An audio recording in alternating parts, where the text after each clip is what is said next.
నాలాగా వింత వింత చేష్టలు వింత వింత పనులు ఎవరు చెయ్యరనుకుంటా. నా ముఖం చూస్తేనే అర్థమైపోతుంది నాకు ఈరోజు హెల్త్ అస్సలు బాగాలేదు. అందరికీ హెల్త్ బాగాలేకపోతే మంచిగా పడుకొని రెస్ట్ తీసుకుంటారు కదా, కానీ నేను అట్లా కాదు. నాకు హెల్త్ బాగాలేకపోయినా, మా ఇంట్లో ఏదన్నా గొడవ అయినా ఇంకా నేను అంతే ఇల్లు మొత్తం సదురుకుంటూ కూర్చుంటా. నాకు నిద్ర పట్టదు అసలుకే. ఇన్ని రోజులు ఖాళీగా ఇంట్లో కూర్చున్నా నాకు ఈ ఫ్రిడ్జ్ ఇంత గలీజ్గా అనిపించలేదు. కాకపోతే ఈరోజు ఎందుకో నాకు ఫ్రిడ్జ్ నుంచి అంత గలీజ్గా బ్యాడ్ స్మెల్ వచ్చినట్టు అనిపించింది. ఫ్రిడ్జ్ అంతా క్లీన్ చేసుకుంటూ కూర్చున్నా.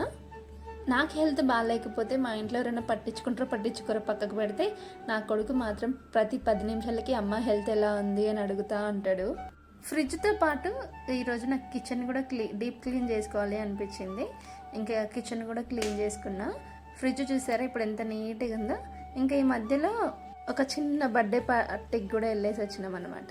ఇంకా అక్కడ నుంచి వచ్చి పచ్చడి డబ్బాలన్నీ తోమేసి పెట్టుకున్నా. కిచెన్ కూడా కొంచెం నీట్గా ఉంది.